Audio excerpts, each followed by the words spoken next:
like parades, and if we win, there's going to be a parade. Yay! That's always fun. So did you have any questions about the doc or like the show in general? No, Recording actually, process? your guys' doc is really good. Okay. Yes, we're very organized here. Yeah, no, I love it. I love organization. I Yeah. added in a couple thoughts, but I did see your Okay. comment on streamlining the fandom ID stuff, so I figured I would Yeah. just quickly go through it. Yeah, thanks. Yeah, I was just thinking about it the other day, and especially this month since Micah has to miss a bunch of episodes, we're having a bunch of people on, and I was like, it just seems to me why am I saying these and then they are repeating them 5 seconds later? Like it's just an unnecessary step. Right, it's just a little extra. Yeah. So cool. You can lead the way on that. Cool. I know. I have a funny question for J.K. Rowling too. Okay, cool. Have you listened to the podcast Potterless? No, I've heard about it though. Okay, so I got turned on to it from a friend and it is hilarious. Yeah. And I mean, I can't believe someone waits 25 years to read Harry Potter, but Hmm. um So my the question question kind of related. comes from something he said, but I it's see. hilarious. So Okay. Cool. what? Oh, nothing. I just said cool. Did you lose Oh me? yeah. What Hello? was that? Oh, I think the internet got weird for a second. Yeah, I think so too. I wonder if it's mine or yours. It could very well be mine this week. It could be mine. I'm not at my house, so Do you have good internet generally where you are at right now, or? I do, yeah, because Okay. I'm on my work computer, so it tends to be a little bit better Uh, everything. yeah. Um, I tried to pay for the premium internet here at the hotel last night, but it was not letting me do that even when I called them for help. So, Uh-oh. Well, hopefully the hotel has pretty strong Wi-Fi. yeah, I was doing a speed test last night. They seemed, I'll do it again. Plus, everybody's going to the parks this morning in the hotel. It shouldn't be a problem. Also, this is a brand new hotel. And are you in Orlando? I am. So are you gonna go to Hagrid's Magical Creatures Yep. Motorbike Adventure? Yes. Oh my That's why gosh. I'm here. Oh my gosh. Yeah, I think Tuesday. I keep seeing commercials for the ride, which is insane I do too. that In it's getting Chicago. that big. Mm-hmm. It's getting that big where they're like, "Hey, come check out our new ride." Yeah. Yeah, well, they gotta, keep everybody's attention away from Star Wars, or try to at Oh, I least. know. I know. Especially when they have an entire theme park that's opening too Right. for an entire world. Right. Yeah. Yeah, I'm excited. It should be really, really cool. Yesterday I was at Magic Kingdom, and today I'm doing Hollywood Studios. And then tomorrow, Universal stuff, because they're having us preview a new restaurant, a new hotel, and Hagrid. But I Oh don't know wow. when. Yeah, Hagrid's happening sometime Tuesday. They haven't given us information yet. So, yeah.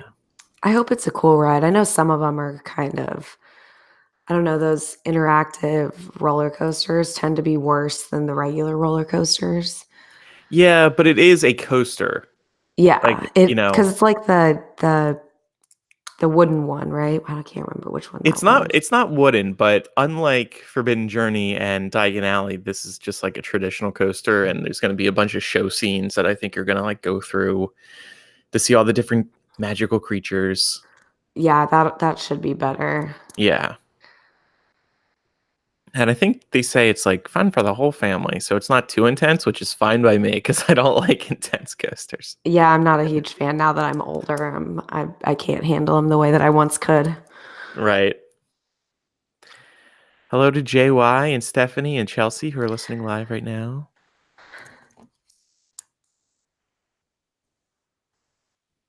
And then when we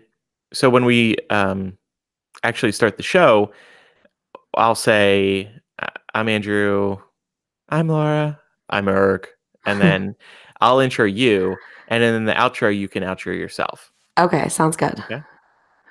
Hi, Laura. Laura? Yeah, do you hear me? Hey, yeah, no, I do. Sorry, Hi, Laura. my mic's not immediately in front of my face right now. I'm fixing it in a second. Oh, okay. Laura, meet our guest, Alexa. Hi, Alexa. How are you? Hi, Laura. I'm doing well. How are you? Good. Good thing I legit would have had to unplug my Alexa if I was at home. Yeah, it's rough. I hear so many jokes, and I just want to tell all of them it was my name first. Yeah, I mean, it sucks. Amazon stole your name. That's BS. It is, and you can hear it because I'll be on a call with an attorney, and they'll say, "Okay, Alexa," and you can hear their device in the background going, "I don't recognize that command." Right. Super fun stuff. Or But sometimes it'll hear it on the TV, I think, and then so the Alexa will light up, and then it keeps listening, and then I guess it realizes somehow that it's the TV and it just ignores it.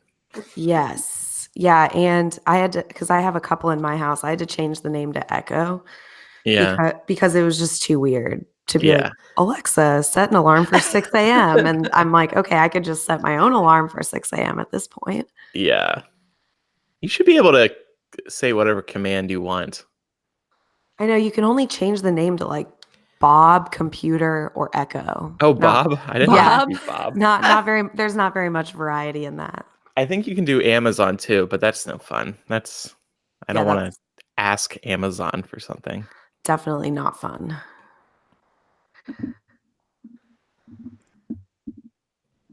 We're just waiting on Eric, right? Yeah. Okay. Does my mic sound okay to you, Laura? Yeah, you sound good. Okay. What about me? Yeah. I'm just testing because I'm remote. Oh, yeah. Just wanna Where ask are you, by the way? Orlando. That's right. Yeah. The reason I can't do millennials because the stuff is happening like Monday, Tuesday. It's The okay. Hagrid adventure. Oh, that's right. Yeah. Yup.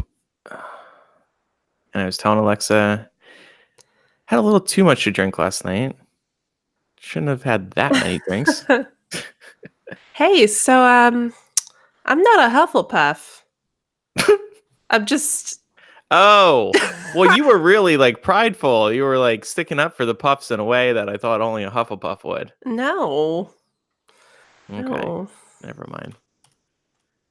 Your tweet got a lot of action. I was looking at I it this know. I morning. was like, hey, if I want to get more engagement, I just have to reply to Andrew's tweet. And I say, if I want to get more engagement, I have to tweet about Harry Potter. That's it. Nobody cares what the fuck else I have to say.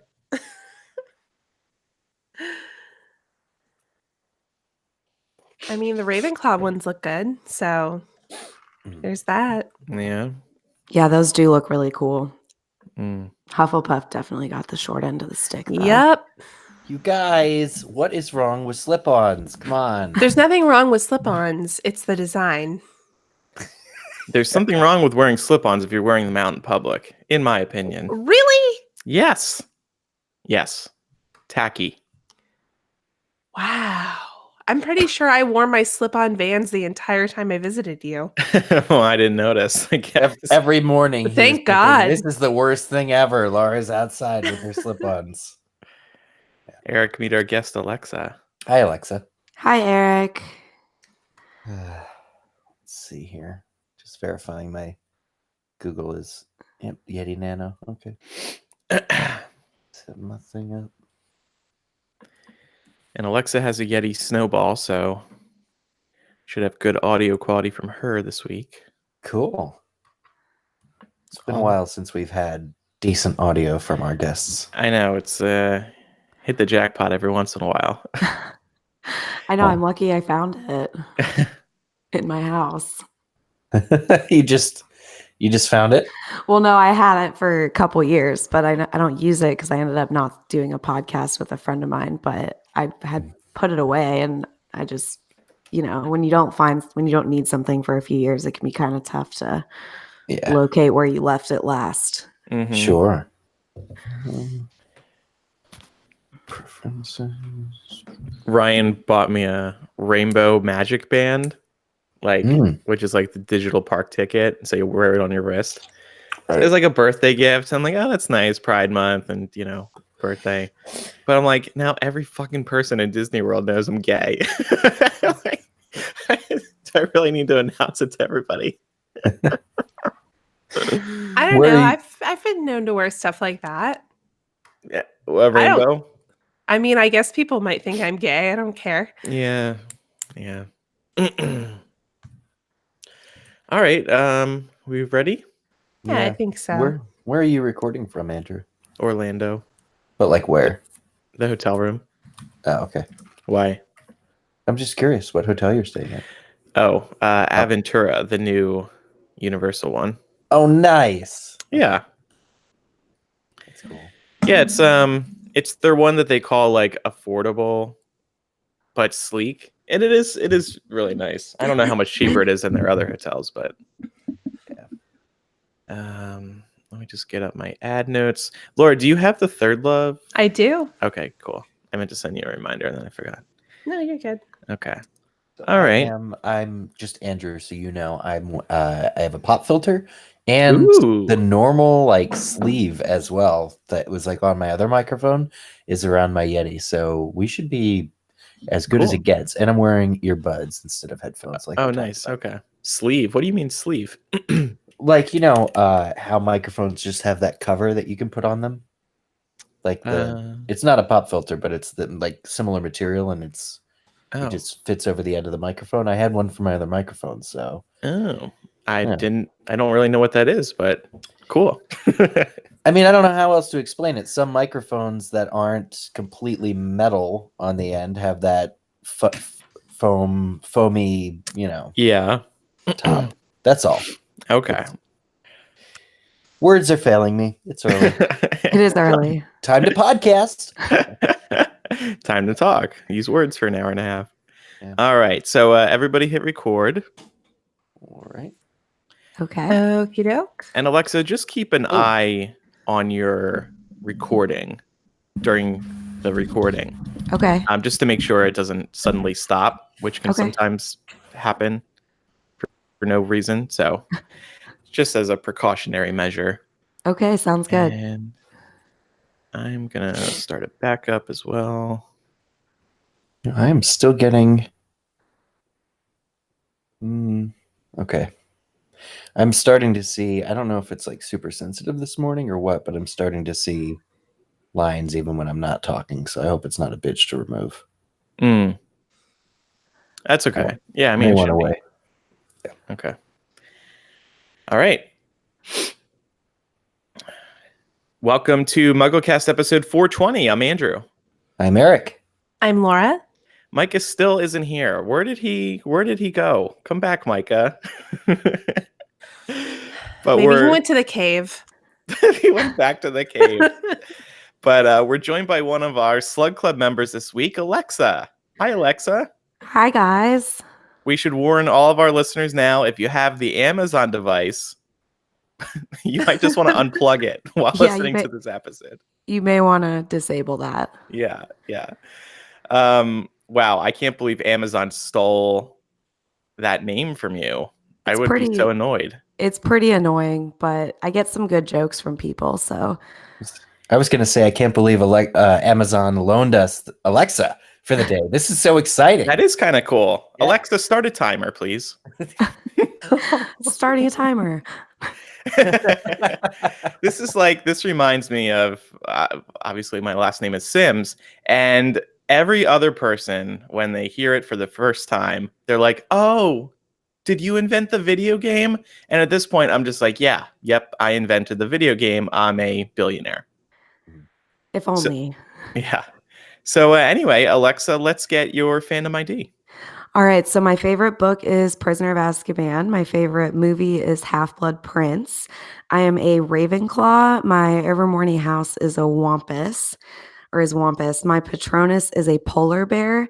And the question I have for J.K. Rowling is, why did she first call it the Put Outer and then she changed it to the Deluminator? I've always been intrigued if she just couldn't think of a cooler name during Sorcerer's Stone. And she's like, oh, the Put Outer, I could probably come up with a better name.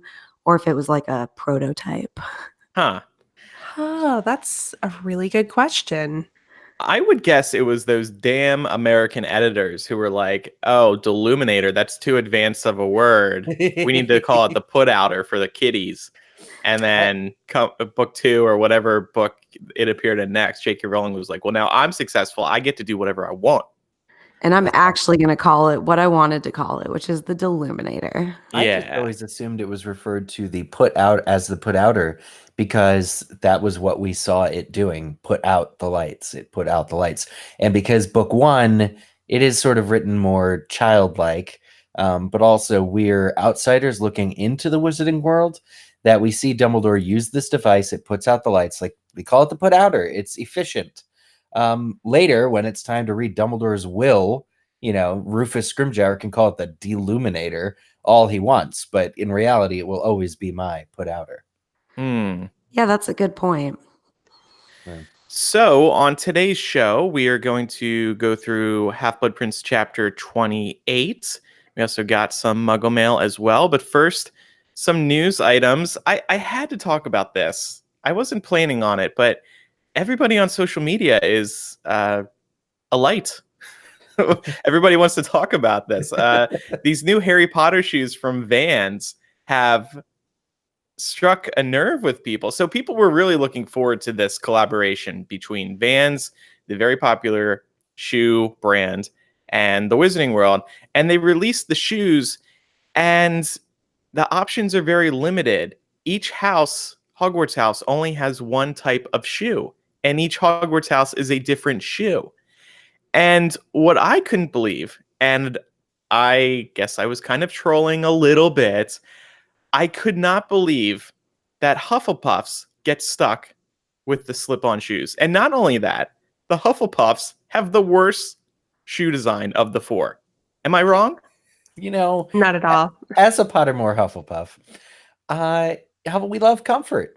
We love the ability just to slip on some shoes and head out the door. If we really have to go outside, working in the garden, slip on shoes, they're great. We don't get dirt in our laces. I tried. Okay, yeah, these are bad shoes.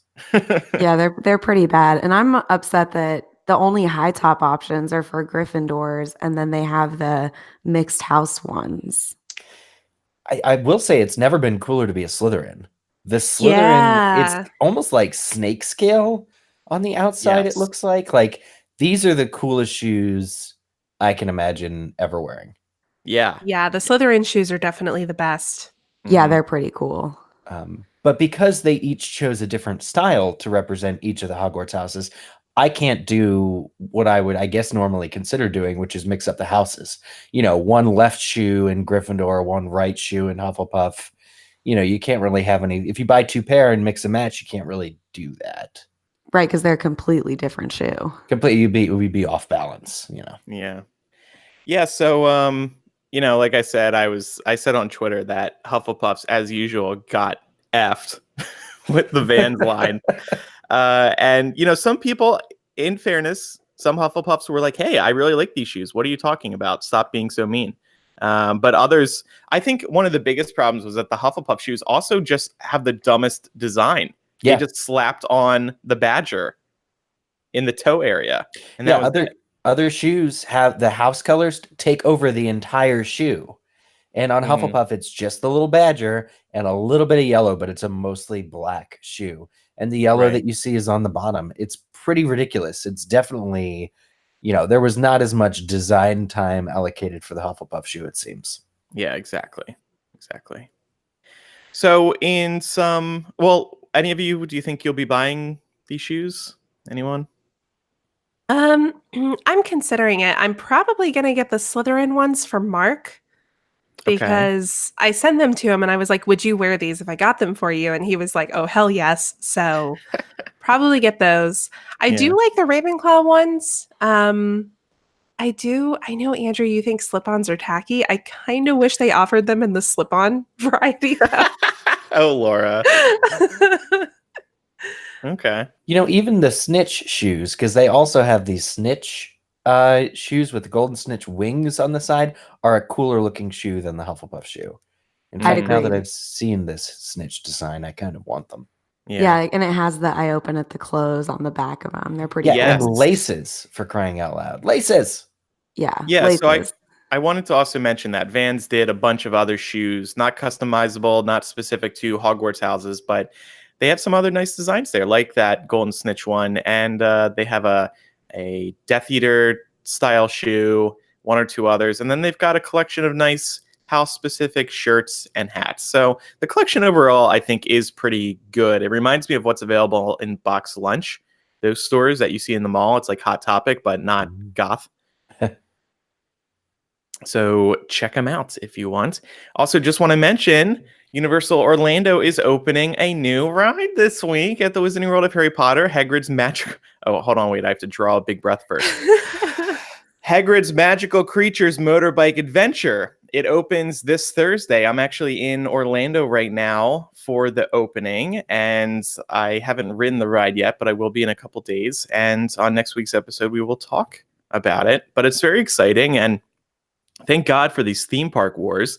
Disney just opened their Star Wars land over in California, and their second Star Wars land opens here in Florida later this year.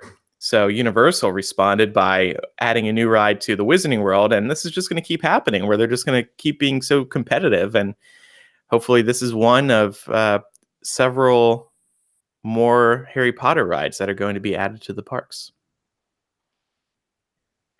Yeah, I'm really jealous that you're there. Yeah, I am too. Yeah. I will. Well, sorry. Eric, Mike, and I are actually going to come down here in August. And Laura, yeah, it was of course, supposed to be special. Too. It was supposed to be our thing in August, but you got an invite. Well, yeah. Universal invited me. I'm not waiting for you guys. To heck with you guys. But yeah, we'll go down in August, and I'll ride it together. That'll be fun. Yeah. Let's skip the voicemails because I admittedly did not test that this morning.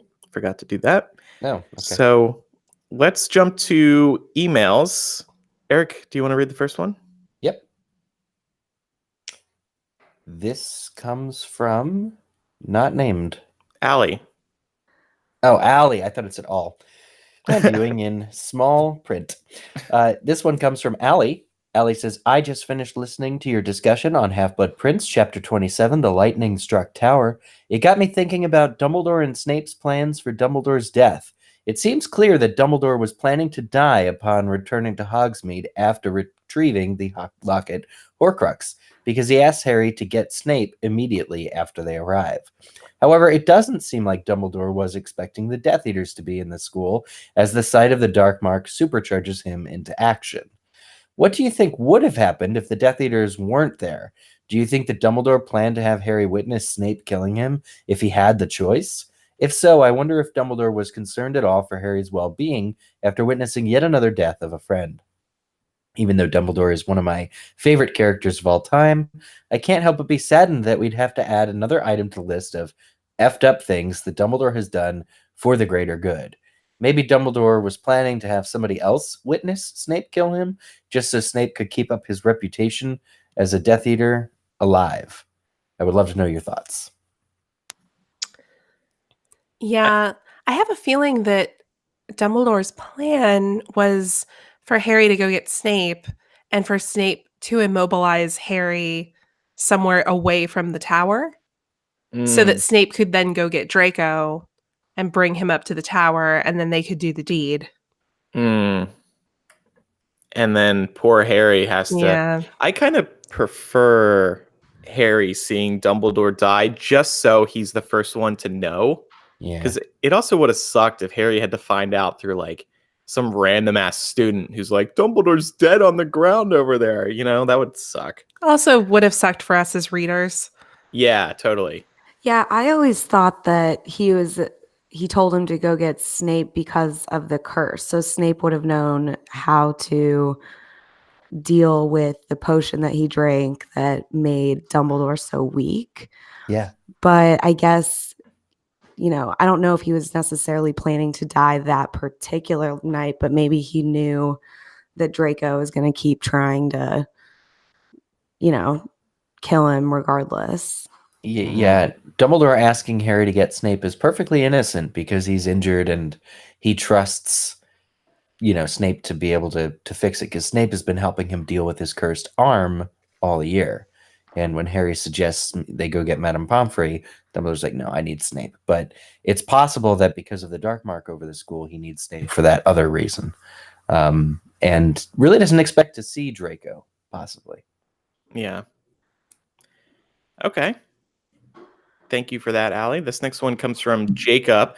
We were talking about the Harry Potter DVD collection options out there, and I thought Jacob had the most succinct answer on this. He said, the big crazy box that you guys were talking about in 419 was the Harry Potter Wizard Collection.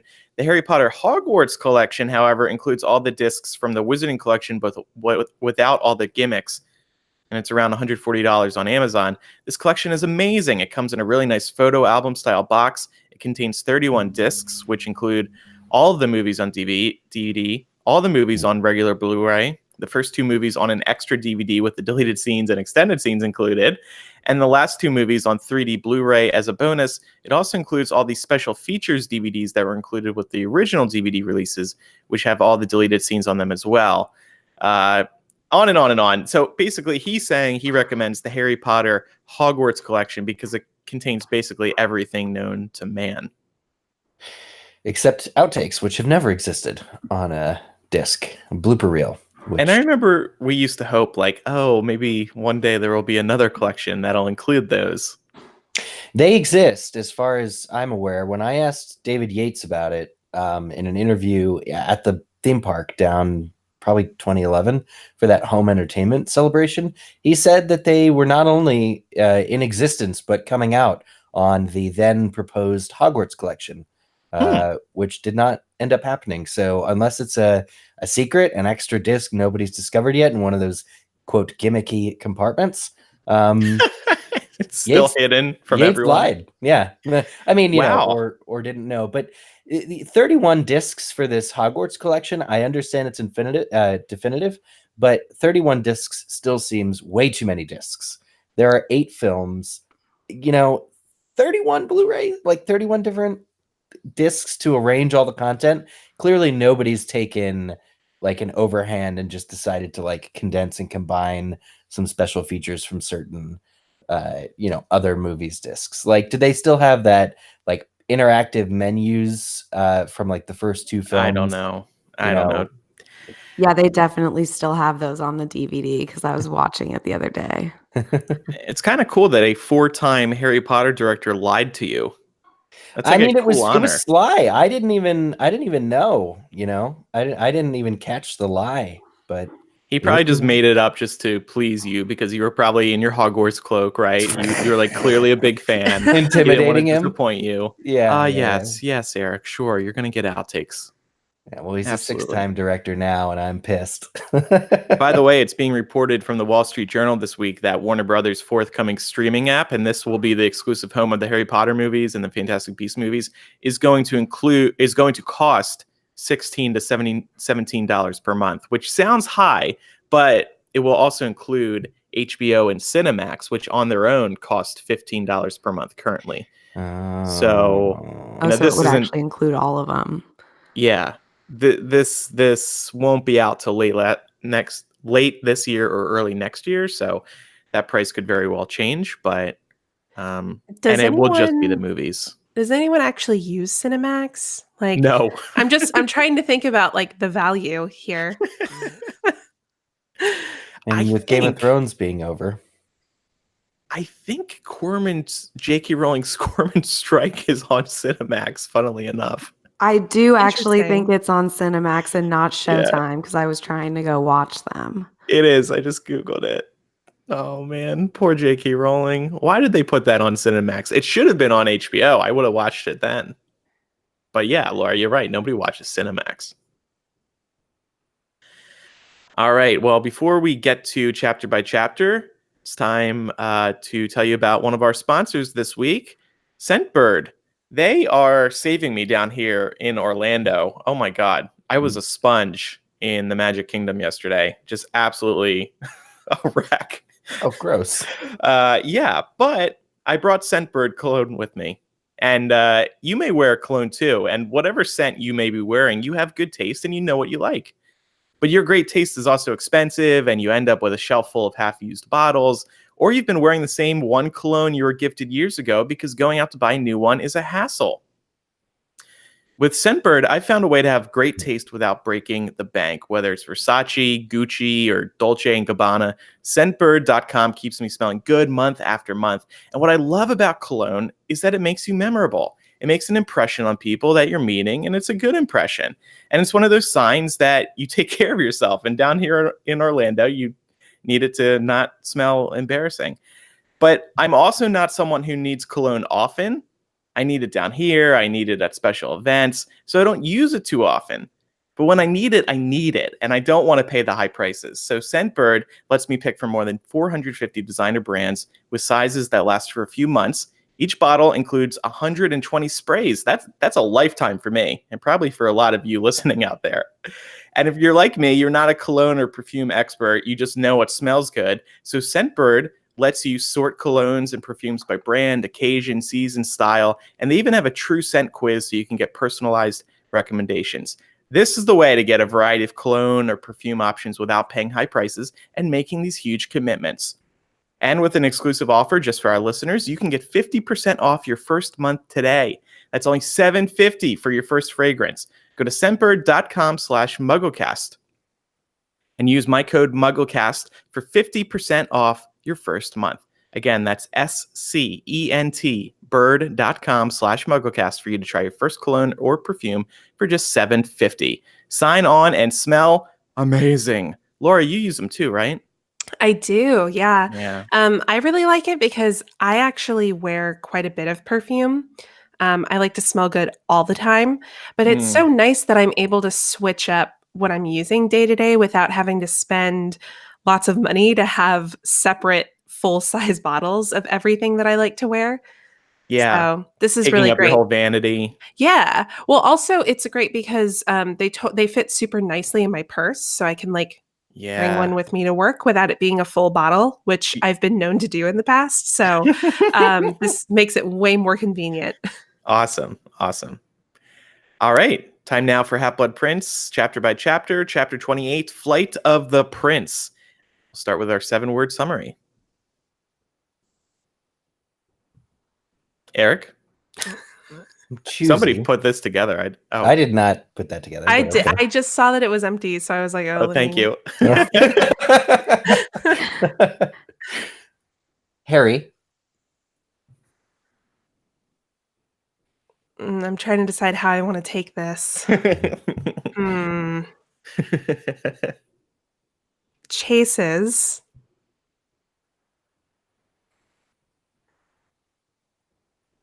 Snape.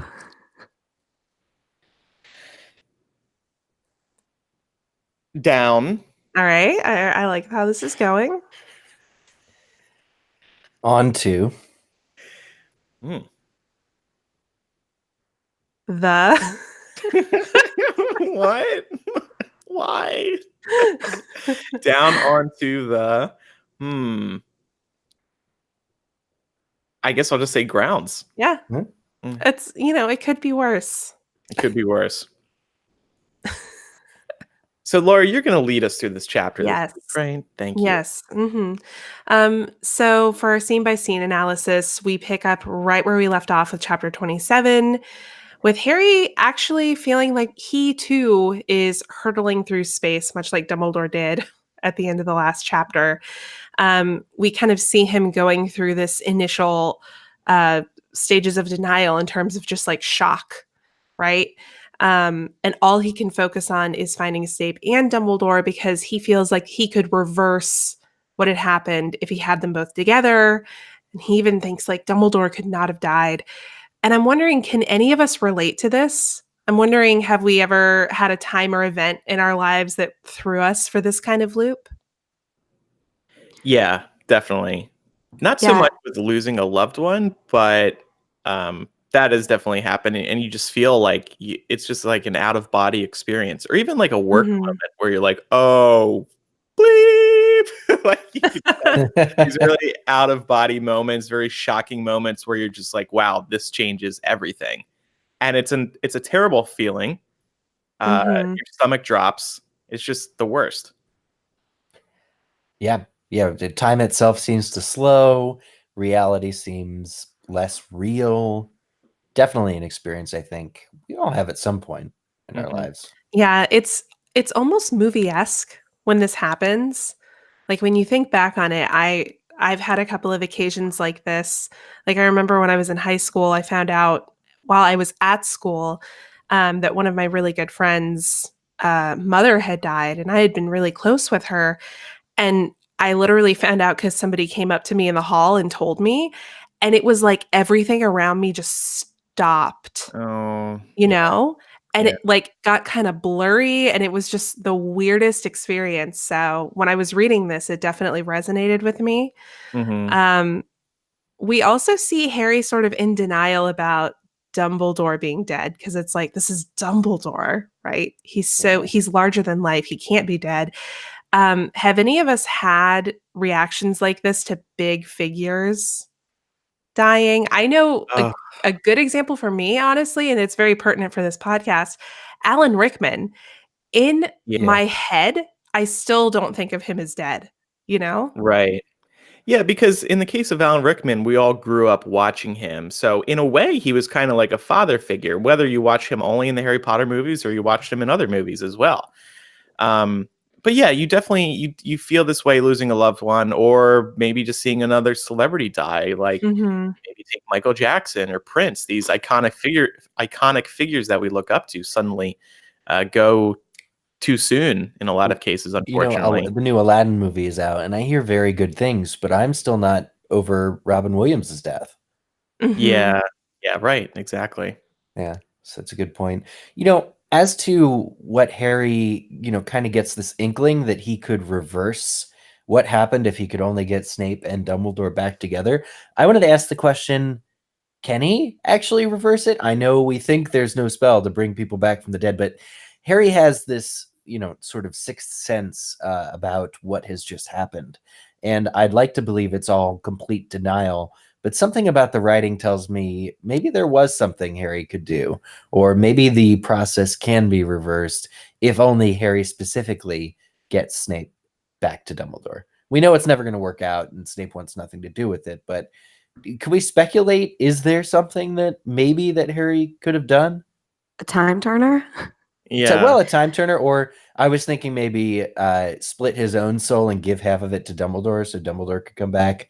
But, maybe then he'd have Voldemort's soul and it would be a big problem. But, Well, I think also Harry in this moment is just in denial about the situation. Mhm. Yeah. I think So so too. he's like, no, this can't be. There must be a way to undo this.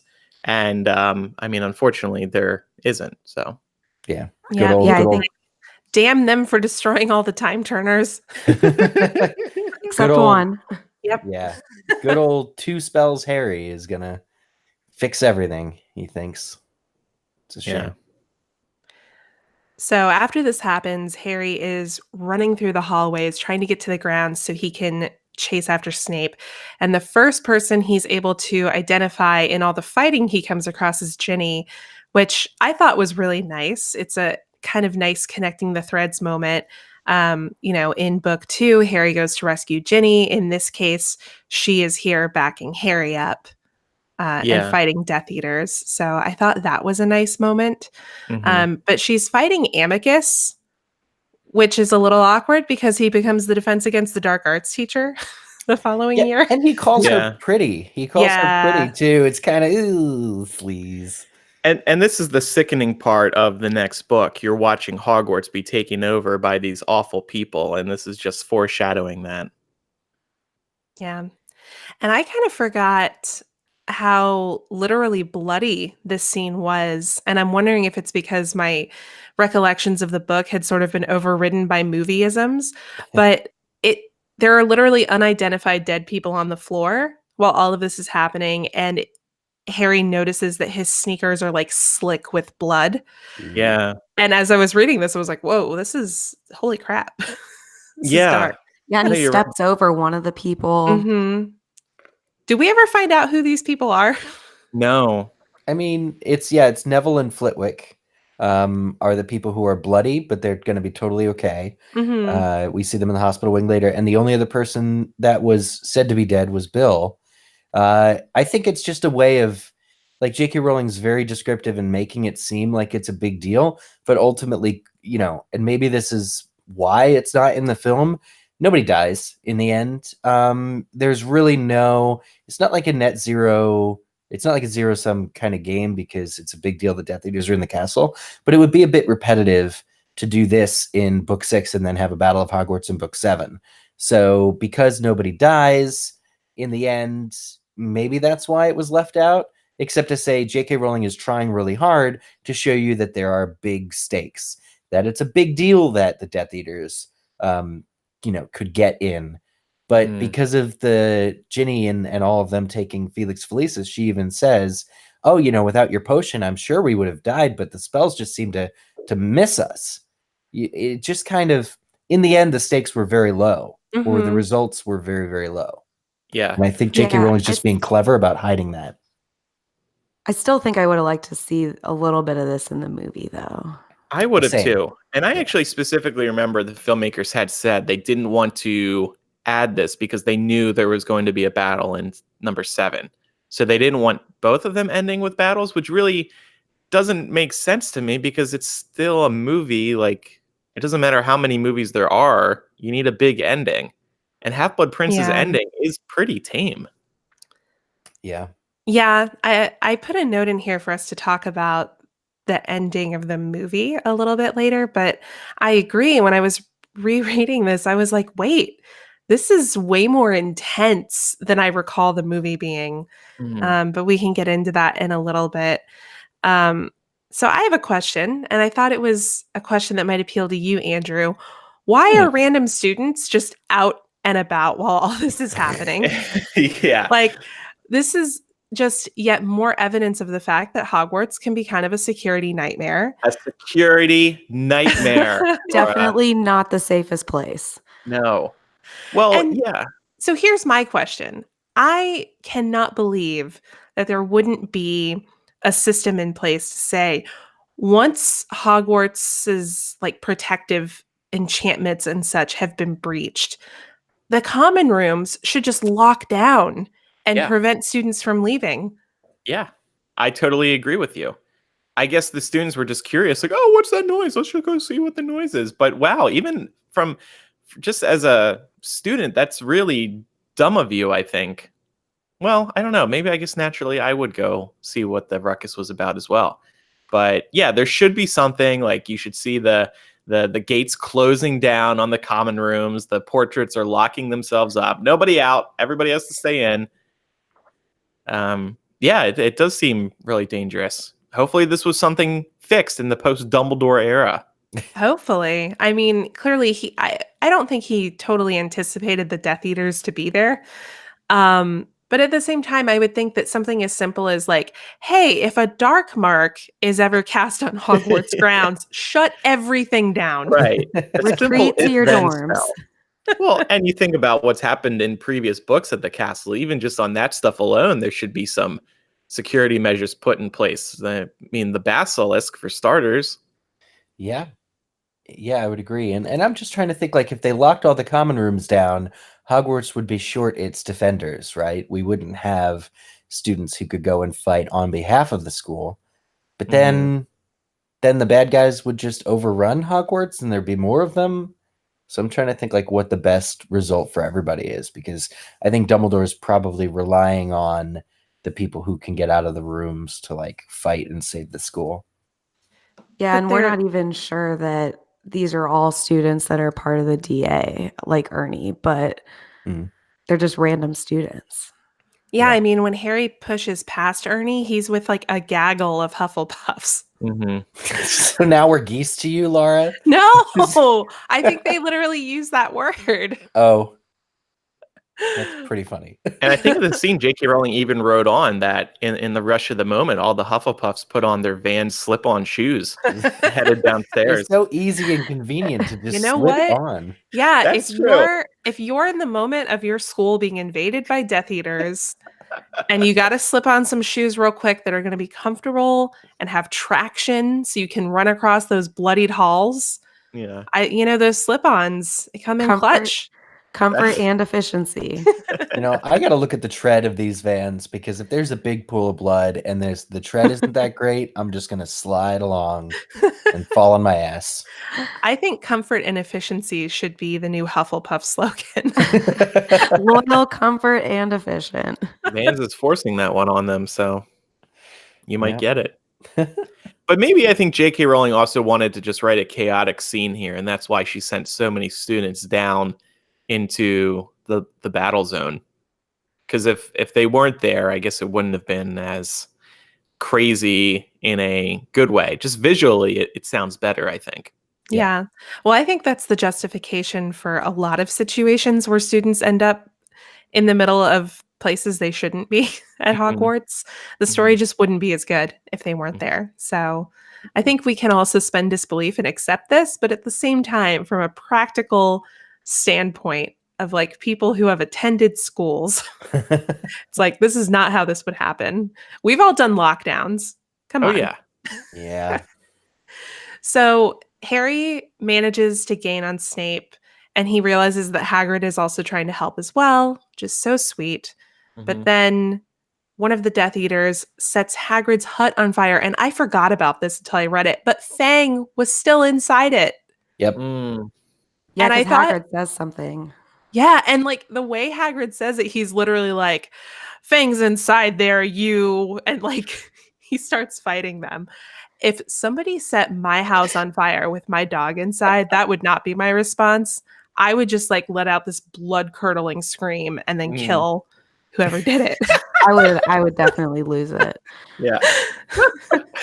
I mean, yeah, of course. I just love that you felt like you had to say that because, yeah, very much so. Well, just like the way he responds to it is kind of like, it kind of made me laugh a little bit because he's literally like, Fang's in there, yeah. And then like it cuts off as he starts like trying to fight them. And I was like, no, I would be freaking out way worse than that. Hey, but Fang made it. He did. He did. Harry carried him out. It's very sweet. Very, Mhm. very sweet scene. I was trying to figure out who the hell this Death Eater was. Yeah, Who me the heck is- too. Yeah, because he's just referred to as the big blonde Death Eater. And I guess that's fine, because in the moment, like, if Harry doesn't know him, that's it. We're seeing this story through Harry's eyes, so that's all we're going to get. But I did Google it. Thank you, Google. And it says Thorfinn Rowell is the Death Eater that set Hagrid's hut on fire. So you can send your hate mail to him. What a jerk. I mean, I don't think he knew that the dog was in the hut. He just, is going for a show. In fairness, yeah. I mean, Laura, with that in mind, would you still destroy him? Yeah, Yeah, it's he my probably house. didn't care. Yeah, Like, he also yeah, probably so didn't. I don't think somebody who is malicious enough to be like, you know what, I'm going to set that person's house on fire for no reason. Yeah. I don't think we can give them the benefit of the doubt of being like, oh, but he didn't know there was a dog inside. He didn't know there were small children in the house. Like, come on, Right. let's cut him some slack. And then Yeah. later, Harry's like, well, I guess we should put your hut out. We should put some water on it. And then Harry needs to remind Hagrid of the water spell. And I'm like, really, dude? You have gardens. You work outside. How do you not know the water spell?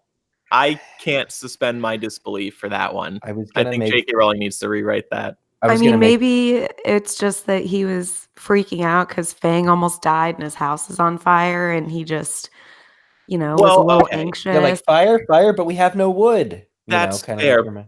That's fair, but I feel like the ongoing thing with Hagrid is he's not the brightest bulb in the box. So to me, this was more about Hagrid just being dumb and not well-read. I was gonna make the point that it's been 53 years since he's been to school. But he lives at a school, and your point about gardening totally proves it. Like, he And should it's know the to water. conjure an element of earth. Like that's Yeah. a big one that you should know. Yeah, and he can, give someone a pigtail, but can't Well, that was an remember accident. water. Yeah. Right. And what if you like go out into the Forbidden Forest for a day? Shouldn't you have that spell ready to go so you don't have to carry water bottles and whatnot? I just can't believe this at all. I do wonder how much Hagrid uses magic on just like a daily basis. Because isn't his wand snapped and he has it in the umbrella? Hmm. I mean, I'm pretty sure this is the first real confirmation that Hagrid's wand now lives in his umbrella, or whatever's left of it does, because we see him use it to help put out his house. But I don't get the impression altogether that he uses it very much. Yeah, well, just based on what happened when Ron's wand was busted, we know that if you're using a broken wand to perform magic, it doesn't work as you would expect it to. So I would think that that would disincentivize Hagrid from using magic because it's like, well, it's probably not going to work the way it's supposed to most of the time. And Hagrid just seems like one of the characters in the series who's sort of become accustomed to living in the wizarding world and not being able to, perform magic And yet Mhm. he on a still regular calls basis. calls Filch a sneak and squib or whatever. Mhm. That rings uncomfortable for me. Yeah, well, everybody carries their own set of prejudices, I suppose. Yeah. So, moving on, Harry tries to use the Cruciatus Curse on Snape, and Snape quickly knocks Harry back on his ass. Um, was this sort of like the first piece of evidence where we as readers were thinking like, oh, maybe Snape is actually good. Maybe there was some rhyme or reason behind what he did, kind of wondering like if he really was evil, why not kill Harry or at least hurt him worse than just knocking him back off his feet? Mhm. Yeah, I think it was a good sign. And I know you're about to mention this, but I think it is relevant now. Snape does bring up to other Death Eaters, no, we can't kill him because he is the Dark Lord's to fight. So he was lucky in that he had that excuse to use in these scenarios. Yeah, And so he, definitely. he could play the bad guy, but also like, oh, but I don't want to kill him. Yeah. And throughout all of this, he is still taking the opportunity to talk smack on Harry's dad to Harry. Yeah. And so that's why, we can't help but feel so conflicted over him. Yeah. Well, I'm wondering, is this useful for him to do this? No, Um, because his other dad just died. And now he has to bring his up other dad. yeah, I mean, really. He was a father figure. Yeah. Harry, Dumbledore was. And Snape is just kicking him when he is down. It's awful. I think this scene is better read slowly and outside of the context of like the happenings of the book, because like this stuff about James Potter using his own spells against him is profound. Like it means something. You can tell that Snape cares about the idea that his own spells would be used against him, yada yada yada. But in the book, when it's happening in his reveal, it seems quick and hollow, and I don't think any of this information or even Snape's taunts land properly, because we are still blinded by needing to get Snape, needing to prevent him from leaving, needing to put Hagrid's house out. And so a lot of the information, like even when Snape comes out and says, "It's I, the Half-Blood Prince," it's like, and then it like disappears and it's gone. You're just like, holy crap, all this information was dumped real quickly, and now you don't have any time to really process it. I think like the internal workings of Snape's mind are laid bare here. We see his rage. We see how much he hates being called a coward. But there's no, it does seem kind of like he's just getting another jab in at James, when really I think it's like the underlyingness of his psyche right now is he's just performed the least cowardly act anyone can be called upon to do, and is still putting up this front to the entire world about his true allegiances while having to kill his own best friend and mentor. And this pissant Harry is getting in the way and like throwing his own spells at him. He's going to react to that. Yeah, Yeah. definitely. Do we think that this is Snape sort of like trying to stay in character so that Harry doesn't suspect that there was like an ulterior motive going on here, or is he literally just deferring to his like base nature? I think that he was just being himself. I mean, we know how much he hates James, and he's still going to hate him regardless of his, bigger mission of trying to protect Harry until the end. So I still think he gets some sort of sick satisfaction or joy out of, taunting James in front of Harry and kind of saying like, "Oh, you're doing the same thing your dad did." I don't think it's right, but I think it's just generally how much he hated James. Mm-hmm. Yeah. And I think this could also be Snape being very literal about the promise that he made to protect Harry. He's like, I'll protect him to the extent that I won't let him die. But that doesn't mean I have to be nice to him. Right. I don't need to protect his mental state. That's not my job. Somebody else can take care of that. But see, the thing that I find interesting through all of this is that he's still teaching Harry. Yeah. I know that when I first read the book, I didn't really read it this way because, again, like Eric said, I was so blinded by everything that was going on in the wake of Dumbledore's death. But he says to Harry, blocked again and again and again until you learn to keep your mouth shut and your mind closed, Potter. Mm-hmm. Yep. But And funnily enough, Harry just does not care about that right now. And hopefully he's committing this to memory, but he's not really paying attention to what Snape is saying. Yeah, I would really love to have seen this matter. I would really love to have seen learning nonverbal spells and practicing legitimacy to be a big deal in defeating Voldemort. Mm-hmm. It's not. But Snape is doing the best. Snape is doing the absolute best he can to teach Harry, and that's why I kind of read a lot of this a little differently. Snape has to still find a way to be the big bad that Harry thinks he is. He has to still find a way otherwise Harry might not believe that he's such a bad guy and won't tell the rest of, the Order of the Phoenix what happened and all this other stuff. Like, he has to absolutely become the villain now. And so taunting Harry is the tried and tested, way of getting to Harry's heart and emotions, getting in his head without actually killing him or firing spells that hurt him. Mm-hmm. Yeah, and I just thought about it, but I mean, thinking on that aspect, he's telling Harry to still shut his mind because Harry is really bad at shutting his mind. So Snape almost has to be the big bad villain, because if Harry doesn't think that Snape is all bad, then he could let Voldemort into his head and it could ruin everything. Yeah. Yeah. Well, and that's supported later in book 7 when we find out that Dumbledore asked Snape to give Harry the Sword of Gryffindor. But he explicitly was like, you have to give it to him without him knowing it was you, because he's really bad at keeping his mind closed and Voldemort will find out. Right.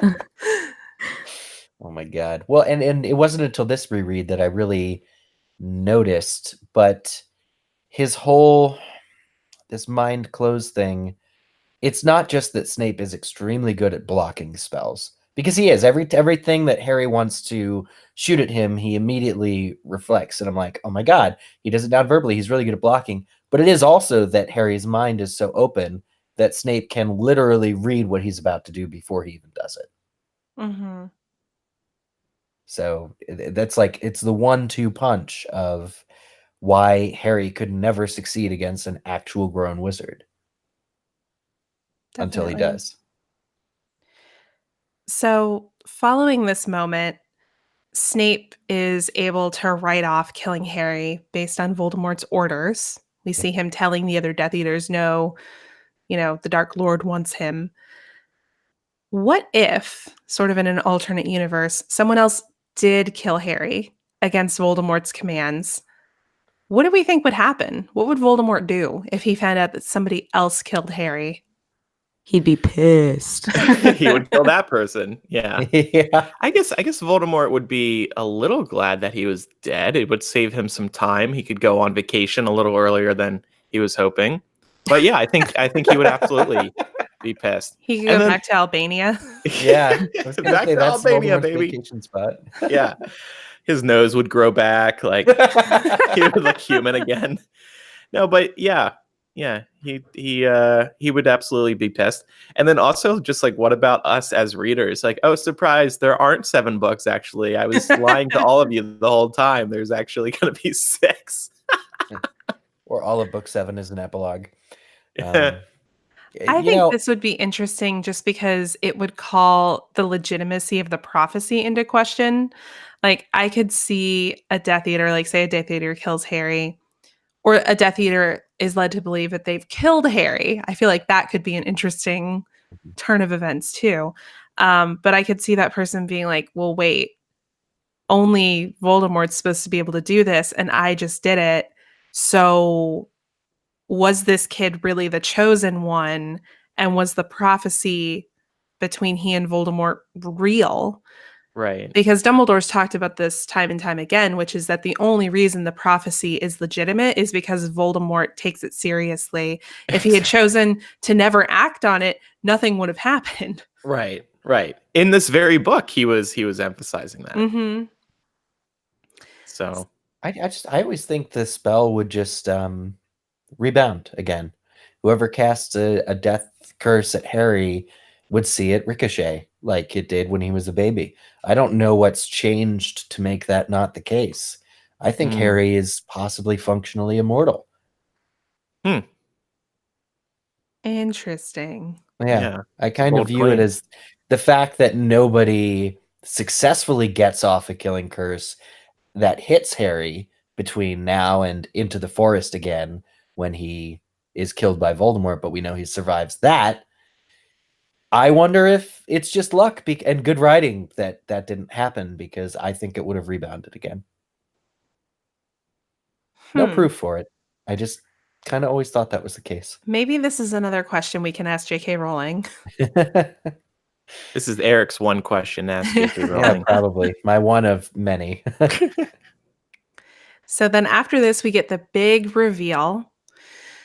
It says he, and this is referring to Snape, was no longer sneering or jeering. The blazing flame showed a face full of rage.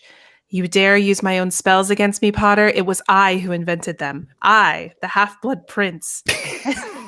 Sorry, the way I read that came across not. Let's do that as Micah voices. I thought it was good, Laura. Yeah. I, the Half-Blood Prince. My Micah voice. And you turned my own inventions on me like your filthy father, would you? Yeah. So what did we make of this scene when we first read it? Were we shocked?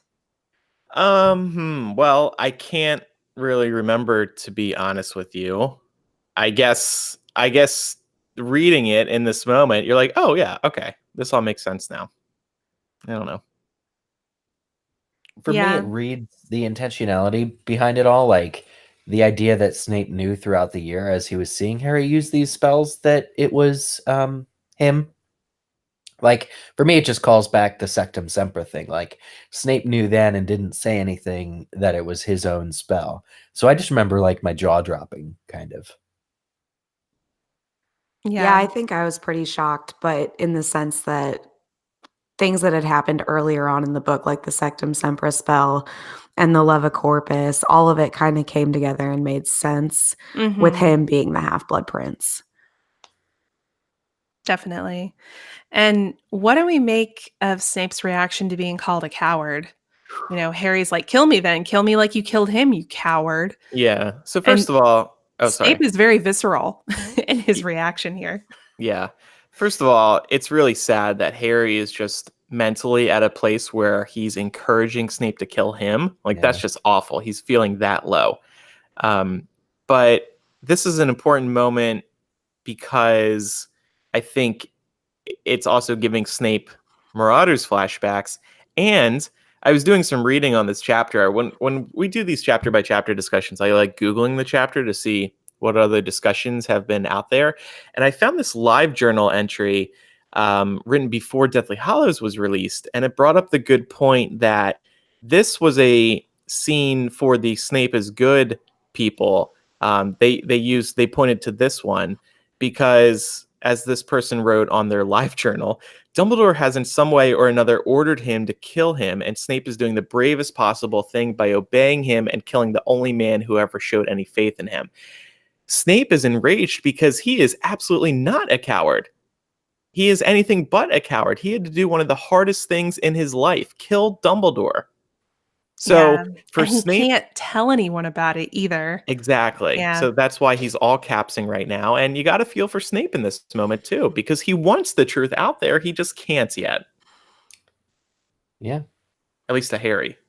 Right. Yeah. Yeah, and that kind of. Oh yeah, go ahead. No, I was just going to say, I think it also, goes back to being a coward is probably the worst insult for Snape to hear, especially coming from Harry, because everything he's risking and continues to risk is to protect him and Lily Potter's son. So it's just for him, he's like, I just killed someone that I love who had faith in me, but this is coming from the kid that I'm doing it for. Mm-hmm. And you also had another good point here, Alexa, about Hermione. Yeah. My girl. I just remember when I first read the chapter, I remember thinking, oh my goodness, Hermione was freaking right on point. Why do they always dismiss her thoughts? Mm-hmm. She may not have gotten it quite right, but she had Eileen Prince, and that was pretty much right on point. Yeah. Yeah, she was on track. Yep. Mm, Classic Rowlingism, to have all the Yeah. info, but it comes too late. Mm-hmm. So how do we feel? I know, Andrew, we talked about this a little earlier, but how do we feel about the movie treatment of this scene? I actually watched the movie recently. I did find the end of the movie on a whole just the one big downer. It's not very exciting. It's just sad. Yeah. Even this, I like the Snape moment where Harry is chasing him for a moment and I am the Half-Blood Prince. But the book is much better, as always.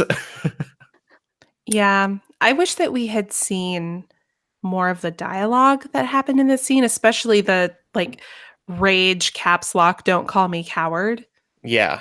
bit. I really think that Alan Rickman would have been able to carry that well and convincingly. And also because of how important it is to the story. Yeah, Yeah. definitely. I'm glad it's not in the movie, because I'm glad he's not talking about your filthy father did this, that, the other thing, because the Marauders subplot was cut from the movies. So there's really not that connection there to be made about much of anything other than Snape being the Half-Blood Prince. So There's some Marauders in the movies. Yeah, you get a little bit of it in Order of the Phoenix during his occlumency lessons. So you get a little bit of it, but it's not, I don't know if it's enough. You get enough of that plot in order for a large amount of dialogue to be present. I don't know if a lot of people would be able to connect the dots. I feel like, didn't they have Snape at a couple of points in the movies make disparaging remarks about James Potter, though? I think so. Yeah, I can't remember, because I know they definitely did it in Deathly Hallows Part 2 for the memories, but I can't remember if he had done it before that, like during his occlumency lessons with Harry. Mm. I feel like if they were going to, that's where they would have done it. But even so, even if they had left out all the Marauder stuff here, because I think, Eric, you're right, that is a subplot that was very poorly, well, it wasn't used at all, and that's unfortunate. But I think that they still could have leaned on the idea of Snape reacting badly to Harry calling him a coward. I guess I'm just wondering if, from a moviegoer perspective, if that would have been too on the nose, right, and tipped people off to Snape's allegiances. So maybe that's something that is easier to accept in literary format than movie format, which I'm cool with. But I agree with Andrew. This whole scene in the movie felt kind of anticlimactic. Yeah. It's kind of how people feel about Crimes of Grindelwald. It's like it leaves you hanging a little bit. You just want more at the end. Yeah, definitely. We do get an identity reveal at the end of both movies. That's nice. I am the Half-Blood Aurelius Dumbledore. Yeah, but at this point, you're just kind of numb from like the loss that you've suffered, you know? Exactly. Yeah, and it doesn't really fall with the weight of a Hogwarts headmaster onto the grounds. So Wow. after all of this, Harry approaches the base of the tower where Dumbledore's body is laying. And this is Yeah. such a heart-wrenching scene. I mean, Dumbledore's like all splayed out and weird, Ugh. and his limbs are all messed up from the fall, and there's blood coming out of his mouth. And Harry notices the locket on the ground because he's leaning on it. And, hats off to Dumbledore's really loose pockets, apparently, that allowed that to fall out. He needs some zippers on those. Yep. Doesn't matter now, but he Really, coulda really used convenient zippers. for the plot. Thank you, Dumbledore. Well, somebody, yeah, I guess. I mean, if I was Harry, I would have probably at some point wanted to go through his pockets to check out what he's got on him. I was going to say, just to see if he has any cool stuff. If Harry doesn't, the put out or what other cool gadgets of his own, or like a heart necklace with Harry's picture in it. Oh, and then Grindelwald's on the other side. And Harry's like, why is Johnny Depp in here? Yeah, I mean, if Harry didn't find the locket now, he'd have to loot Dumbledore's corpse later. So yeah, it's probably best that it was out. Yeah, and also just for, pacing. I feel like the moment, and this, you know what, this is part of the reason why I think the end of the movie kind of felt anticlimactic, because they don't make this RAB reveal until later when Ron, and Hermione are like up in the tower. Whereas I think it's so much more poignant for him to be like by Dumbledore's body, looking at the, inside of this locket and realizing, holy crap, this is not a real Horcrux. This is fake news. Like, what am I supposed to do with this? It's sort of like in that moment, you feel like Dumbledore died for nothing. Yeah, I don't disagree, but at that point, Harry himself has no emotions left to give. The book says he feels nothing. We know he doesn't really feel nothing, but that's how I think as a reader you'd feel, or I feel. Because it's just like, if it was all for nothing, what's the point then? And you can't help but just kind of be angry at, the plot at that point, I think. Yeah, so with the RAB thing, it's just kind of like in the book it says, without even thinking about it, Harry opened the locket. And he just kind of crumples it up and throws it away. I don't mind that they moved the place where you find out about it, because it's clearly not something you're going to get an answer to in this book. It's very much like here's the seed that is going to be explored later kind of a plot point. So I don't mind if it's revealed in front of Dumbledore's corpse or later at the end of the, I guess the movie on the astronomy tower or wherever they are. Yeah. I guess just to me, when you read that, there's that sense of hopelessness that comes with like right before like all of the major events of the following book. Harry's at like the lowest low. Our leader in this resistance is dead, and it was all for nothing in that moment. And so I guess that feeling elevates the feelings that you have later in book 7 when they do have some success and when they also have some failures. So I feel like that low moment really helps to establish the arc of the next book. Yeah. And that's why I'm disappointed that it wasn't included in the movie. I think that's really fair. The movie at this point is gearing up to omit all of Dumbledore's funeral. Yep. But I forgot about that too. Yeah, which is really amazing, and I can't wait to read it and figure out all the people that show up, because it's tons of people from other books we haven't heard from in a real long time. But I actually noticed something while reading that I wanted to bring to your guys' attention. So we know in the movie, instead of doing Dumbledore's funeral, they have this very touching, I forget if it's like McGonagall that starts it, but like all the witches and wizards hold their wands up, and like the wand tip lighting thing. It's now become a staple of the theme park. Anytime something opens, lift up your wands, light up the sky. Very, very touching way. I think it works for the movie, how they just kind of light their wand tips and do this.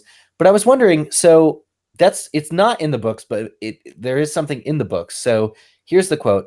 Harry pulled out the fragment of parchment, this is R.A.B's note, opened it, and read by the light of the many wands that had now been lit behind him. So people are just lighting their wands because it's dark on the castle grounds, right? It's a People crime scene now. Yeah, they're trying to like those aren't figure out- wands, they're police flashlights. they're trying to figure out what's going on. So all these wands are lit behind Harry because people just want to see. But I wonder if in the adaptation they didn't take that to mean because there's all these wands that are lit behind him that people are lighting their wands almost as if in tribute. I wonder if the Maybe. genesis of that idea doesn't come straight from this quote.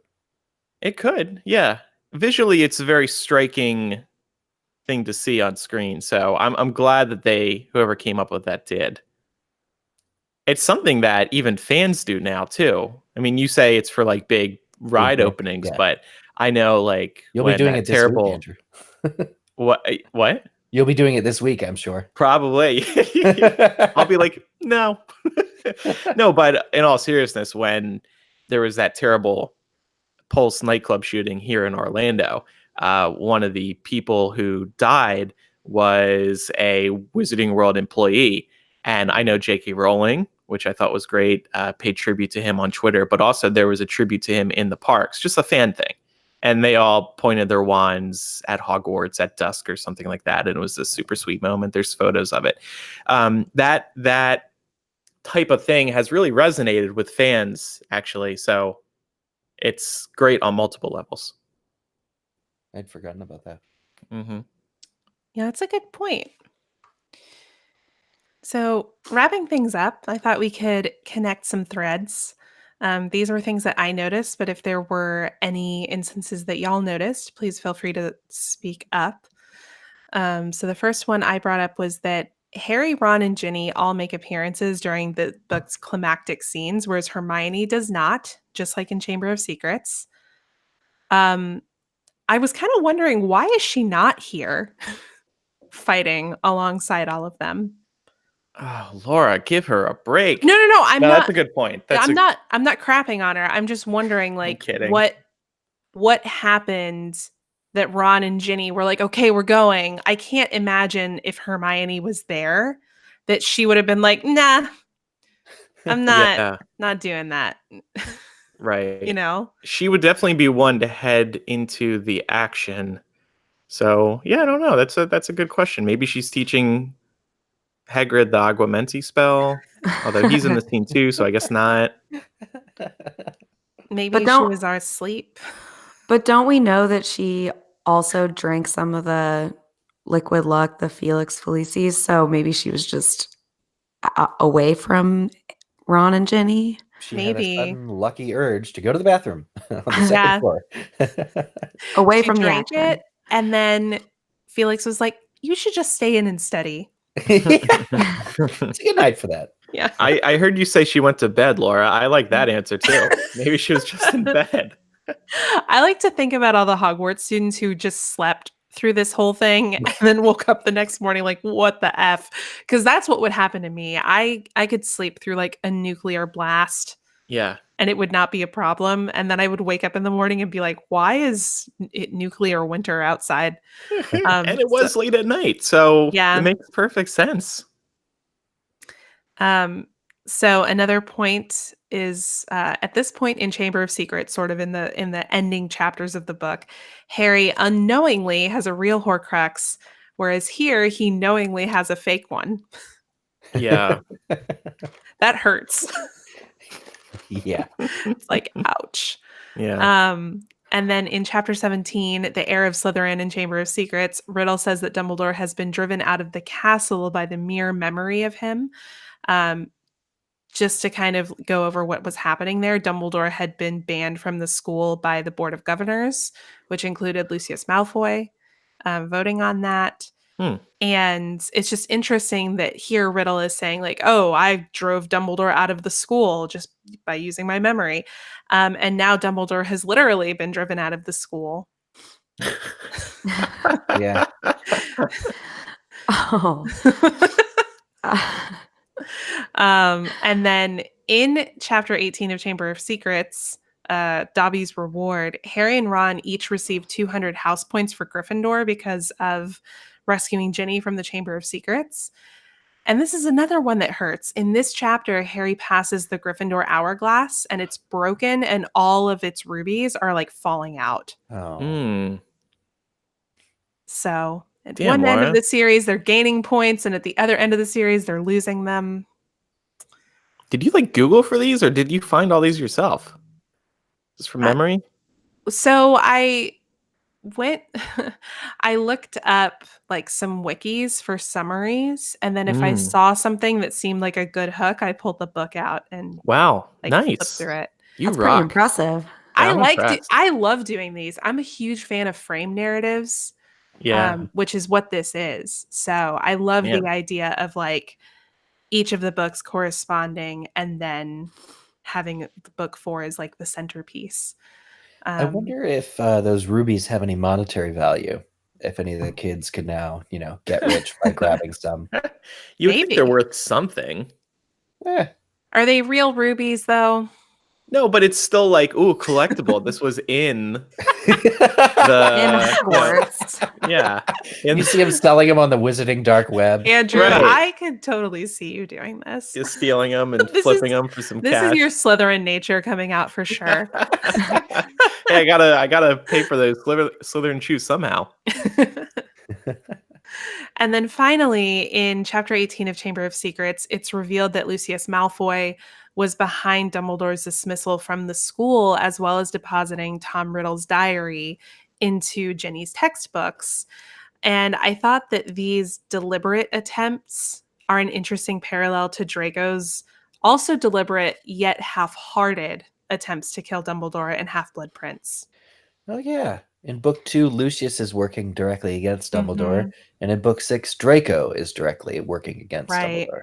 That's kind of cool. Those are great.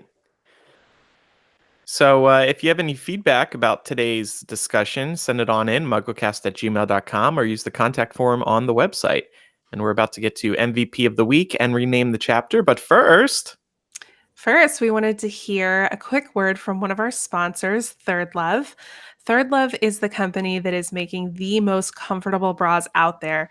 They use data points generated by millions of women who have taken their Fit Finder quiz to design bras with breast size and shape in mind for a perfect fit and premium feel. I've actually been wearing Third Love's bras for about a year now and can attest that the Fit Finder quiz is on point and can even help you realize you may have been wearing the wrong size for years. Every customer has 60 days to wear their bras, wash them, and put them to the test. And if you don't love them, return them, and Third Love will wash it and donate it to a woman in need. They even have fit stylists who are dedicated to helping you find your fit via text, chat, or phone. And returns and exchanges are always free and easy. As if that wasn't enough, this is hands down the most comfortable bra you'll ever own. They're lightweight, have straps that won't slip, and tabless labels, so no itching. Plus, they have super thin memory foam cups that mold to your shape and are proprietary to Third Love. I personally own 5 of the 24/7 perfect coverage bras and 2 of the seamless lounge bras. And these are just must-have staples. It wasn't until I put one of these on for the first time that it dawned on me that bras should feel flexible and soft enough to be barely there, but simultaneously supportive enough to feel comfortable in my day-to-day. This brand is also size inclusive, and I love how they model their bras on women of various shapes, sizes, ages, and backgrounds. Third Love knows there's a perfect bra for everyone, so right now they're offering listeners of MuggleCast 15% off your first order. Go to thirdlove.com/MuggleCast now to find your Hang on, let me do that again. Go to thirdlove.com/MuggleCast now to find your perfect fitting bra and get 15% off your first purchase. That's thirdlove.com/MuggleCast for 15% off today. okay. So it's time now for MVP of the week, and I honestly could not think of to give it to you. Really? No, nobody deserves it this chapter. I'll give it to Dumbledore's dead body just because, man, that sucks to be all disheveled and have an arm broken, Oh and my you're just gosh. laying there. I mean, this iconic wizard is now just in shambles, and everybody is just staring at this mess, this cold mess on the ground. Poor guy. So Dumbledore's dead body for having to deal with that. Oh man. Well, I was kind of torn between two. The first I decided was going to be RAB for just mic dropping all over Voldemort, even though Voldemort doesn't really know. But I mean, the dude figured out a pretty decently guarded secret, and then I think he's definitely the MVP. And then second, I just put the other members of the order for not dying like Dumbledore did. Oh, yeah, finally. We found something that people can be better at than Dumbledore was. Living. That's really Living. mean. Yeah. That's pretty savage. Yeah, it is. I love it though. I gave mine to Snape for being able to hold it all together. I don't know if I could have done it, you know? It's tough. Andrew, if you came to me and you were like, "Hey, at the end of this year, I would need you to kill me because I'm gonna die anyway." First of all, I wouldn't agree to do it. But if I did, I would have a really hard time in the moment actually pulling it off. Right. Because I care about you that much. I thought you were going to say, you were going to ask me, can I just do it now? Can I just kill you now? The sooner the better. I mean, like, would I still get paid? You get bonus for doing it sooner. Bonus cash.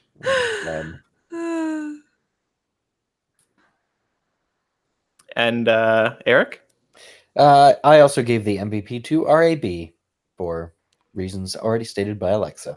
Okay. Yeah, the RAB answer was probably the best one. Yeah. Now rename the chapter Harry Potter and the Half-Blood. Let me try that again. Now rename the chapter Harry Potter and the Half-Blood Prince, chapter 28. RAB in, HBP out. It's funny how like one mystery is solved and another immediately begins after that. Although Harry doesn't really care in this moment. Yeah, that's great. I named mine after Hagrid in this chapter. Harry Potter and the Half-Blood Prince, chapter 28. Thick skin required. We know that Hagrid's giant skin seems to give him extra protection against Rowell's spells. So. Yeah. Eric, is that thick with 2 C's? Ooh. Or no. It's very trendy. I'm gonna be non-trendy in this particular area. It's making me feel weird. I bet Hagrid's coats help as well. I feel like he wears multiple layers of clothing at all times. Yeah, doesn't he wear like moleskin coats or something like that? Yeah, and they have like little creatures inside them, so maybe they're taking the brunt of all the spells. Mm-hmm. Oh, Yeah, they seem pretty thick too. Yeah. Is that with 2 C's, Alexa? I don't know. Maybe. Anytime I read that word when someone writes it online, I read it as thick. Giving an extra emphasis to the second C. I just think of it in a sexy way. Thick. Yeah. Hagrid's thick. That's what I'm talking about. Yeah. See, and if only Madame Pomfrey had given him that kind of recognition instead of just treating him like he was 3 people standing in the hospital wing. Oh, God, yeah.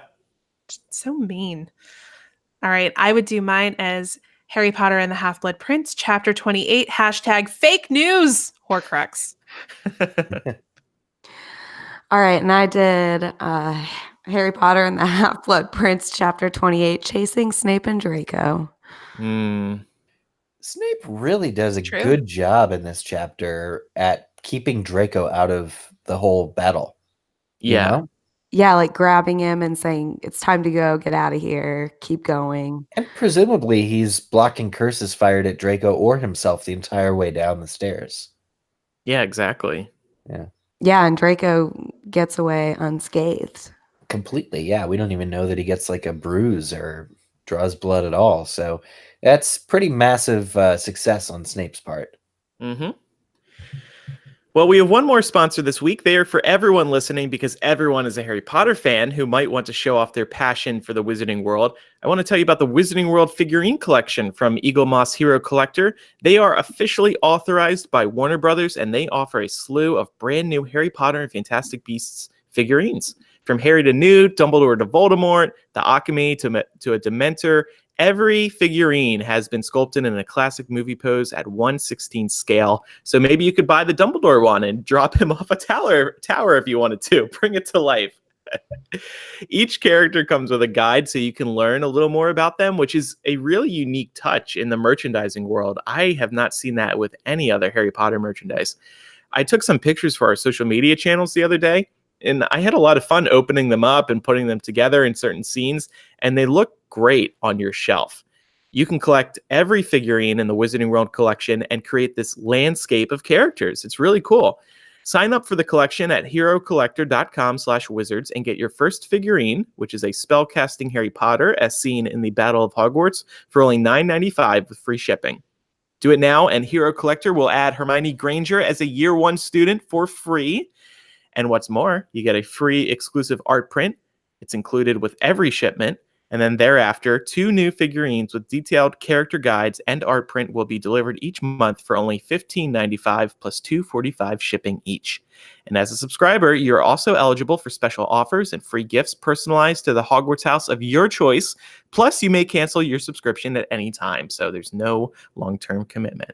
For details and to take advantage of the special offer, visit herocollector.com/wizards and get collecting. So it's time now for Quizzitch. Yes, last week's question, who did Draco mistake for being dead? We remember at the top of the tower, Draco's like, yeah, somebody's dead down there. Don't know who. Well, it turns out that it is Bill Weasley, who is very much alive, but we don't really find that out yet. It's actually answered in next week's chapter. But the correct answer is Bill Weasley. That's who Draco thought was dead. Issy Marcantonio over on Twitter answered and said, yay, you guys are back. You go off air for 2 weeks, and I have an ear infection for 2 weeks. Suspicious. Anyway, this week's Quizzitch answer is Bill Weasley. Well, it's been proven by the FDA that we actually are good for your ears. We clean you out. Yeah.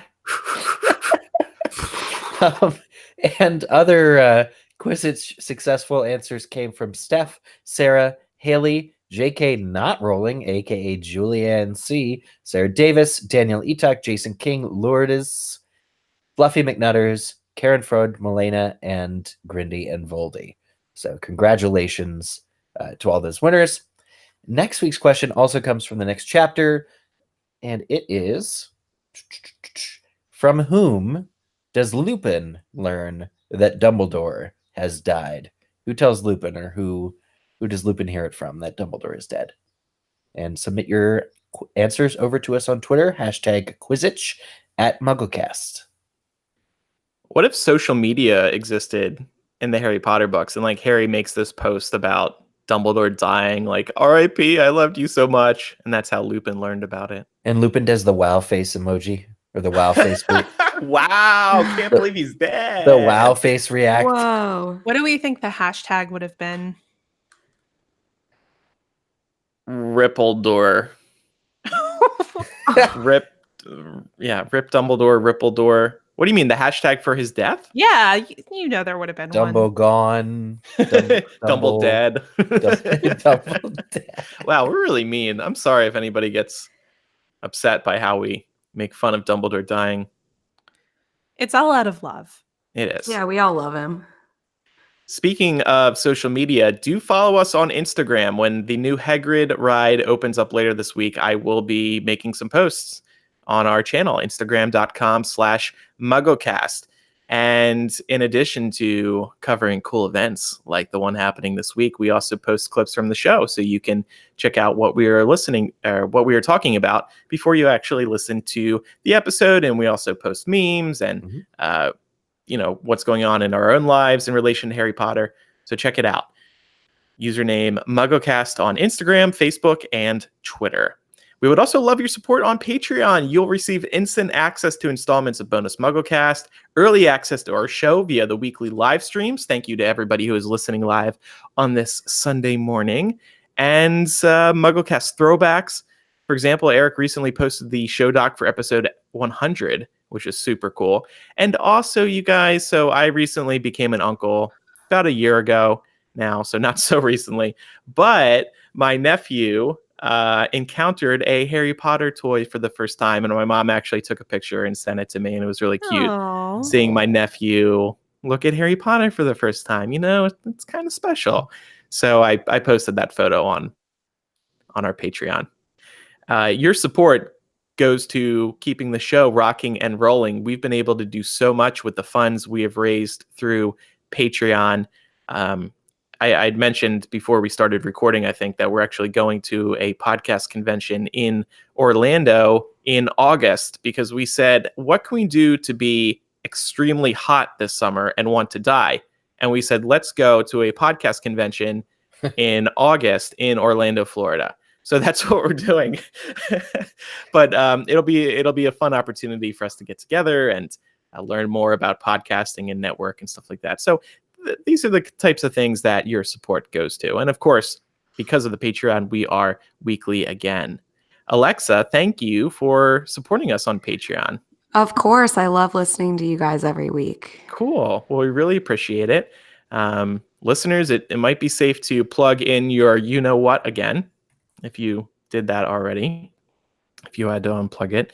And yeah, we hope you had a good time on the show today, Alexa. Yeah, I had a great time. Thanks for having me, you guys. Absolutely. And you were great. Thank you you. were. Yeah. Alexa told us she had a podcasting mic ready to go because she once almost did a podcast herself. Yeah, almost. And then decided against it. What would it have been called? What would it have been about? The what about, don't know. The what it was called, we had an idea about calling it something like Legends in Our Own Minds. Because I think I'm way cooler than I probably actually am. So but yeah, ended up just too busy, couldn't do it. Yeah. Oh, well, that's okay. I feel like a lot of people probably go that way. They're like, let's start a podcast. And they're like, oh, we don't have the time actually. Yeah, it's crazy how much work actually goes into putting a decent podcast together. Yeah. You said you were impressed with you said you were impressed with our show doc. I was like, oh, thank you. Yeah, it's very organized. Love it. I'm an outline guy personally. Love the outlines. All right. Well, thank you everybody for. Oh, hold on. If you want to get in touch with us, a reminder, you can call us 1-920-3-MUGGLE. That's 1-920-368-4453. Just try to keep your voicemail around a minute and call us from a quiet place. And ideally, don't use Bluetooth because those tend to sound bad. And we want to play a good sounding recording on the podcast. You can also email us, mugglecast@gmail.com, or use the contact form on our website. Thanks, everybody, for listening. I'm Andrew. I'm Eric. I'm Laura. And I'm Alexa. Bye, everybody. See ya. Bye. I don't think this is the best idea for a bonus MuggleCast. Oh, no, I didn't actually put it there to suggest it. That was kind of for the show notes, maybe. Oh, okay. Do we have time and are willing to do a bonus MuggleCast? Because I wanted On what, to talk though? about, But we don't have... I mean... Hagrid's... I know I didn't outline it, but Hagrid's thick skin. What makes... Are just giants, then, better at, like... You know, why does it doesn't make sense to me that thick skin would play into account at all when dodging spells, because spells to me hit your core, like almost your spirit. Like your body shouldn't be able to deflect a spell, only magic should be able to. Yeah, I don't think we should do it right now. I think we should take it out a little more and Okay. Yeah. All right. Well, Alexa, you can stop recording. All right, cool. Yeah, thank you. And then what you can do is export it and upload it the same way you did the test file. Okay.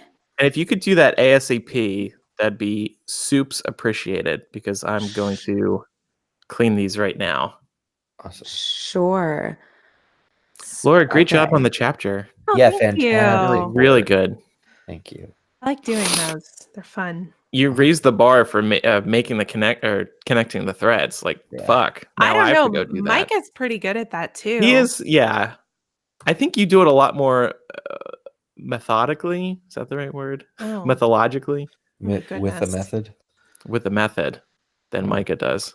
I think, well, I don't know what Micah does. I don't want to accuse him of anything. He's not here. Congratulations on recording episode 420, guys, without making one marijuana reference. Yeah, Oh, no, it's funny. I was so tempted. I just thought of that when I was saving my file. I was like, oh. I knew you wouldn't have liked that, Eric, so I avoided it. I did make a slight reference in the Patreon post the other day. I was like, heh, I was Also, so, my brother brought it up like multiple times yesterday. He's like, "Hey, guess what, girlfriend? They're recording episode 420." I'm like, "Bro." I was so tempted to make a 420 joke, but I didn't. Well, you could have. You're our guest. We that don't. would have been allowed. Yeah. Yeah. I feel like Jules listening right now because she made this figurine collection post on social media just now, moments after I said I posted the social media. Hi, Jewel. And she is just so on it. Yeah. Yeah. Well, We're I feel so like that was lucky. supposed to be posted a couple days ago, but other than that, yeah, Jules super Oh on my it. God, Andrew. I've been meaning to ask Joel, like, hey, shouldn't have those have been posted by now? No, we love Joel. I need to meet her. I need to get back out to LA so I can meet her. Yeah. Yeah, she's great. I actually got to meet her in Orlando Oh. when she was living there still. Mm-hmm. She said she saw me in Orlando, but didn't say hi. Oh. Oh. Yeah. But it was the day I lost my wand in the park. And I was like Oh. devastated. And So you were running apparently- around crying and she was Yeah. like, maybe now's not the best time. I didn't know that happened. So did you like find it? Well, it was so what had happened was my flight back to Chicago was canceled, and I had used up all my PTO days and like needed to get back to Chicago that next day, but there were storms or something, so I couldn't. So I'm on the phone with Southwest in the park, and I'm so distracted thinking I'm gonna lose my job if I'm not back at work tomorrow, Monday. And I guess like I sat down on the stairs behind Hagrid's motorbike, not the fantastic magical creatures motorbike, but just the regular motorbike in Diagon Alley. And I sat down with my wand on the steps. And when I got up, because I was on hold forever, and then they finally picked up, when I stood up, I guess I just didn't grab my wand. And like I walked away. Hashtag wizard problems. Yeah, I walked away without grabbing the wand. And so I think it was on the stairs and somebody took it. And I, went through all the channels, told everybody that it was missing, contacted guest services multiple times throughout the next week. I ended up making it back to Chicago. I flew to Indianapolis and then drove the rest of the way. I was pretty committed. But over time, the theme park, like I kept calling guest services and they started knowing me by like my first name. Oh my God. Are you kidding? Eric, just buy a new wand. This is my wand. This was like the wand I got from Harry Potter fan trips in 2004. It was the first wand I ever had. It's not a movie replica wand. It's none of that. So anyway, the people at Orlando knew me so well that probably to shut me up. But like 3 months later, they sent me James Potter's wand. Yeah, or Harry's wand, like an actual theme park wand. Like they said from the team here at Universal Orlando, we're real upset about you losing your wand in the theme park that got stolen or whatever. And here's the token of our esteem. And they sent it with a letter and signed it. There was like 12 people that signed it, and they sent me a wand to make up for the wand I lost. Wow, in the park. that's customer service right there. Yeah, customer service. Cool. Also, yeah, I was probably wands are crying. expensive too, so I'm kind of surprised that they would do that. And that was the day that Jules saw me. So that was the right. That's where that story started. Alexa, I received your file. Thank you. Okay, perfect. I wanted to make sure you got it. Yeah. Transcoding. All right. Well, thank you, everyone. Mm-hmm. And Alexa, thank you again, and thank you for your support. No, I loved it. Appreciated. Good. Thank you guys. Yeah, absolutely. Yep. Enjoy y'all Sunday. Yeah. All right. Oh yeah, definitely. Bye. Bye. Good luck with the hockey team, Alexa. Sorry, I can't remember. Thanks. Go Blues. Go Blues. Woo. All right. Bye, y'all. Bye. Bye.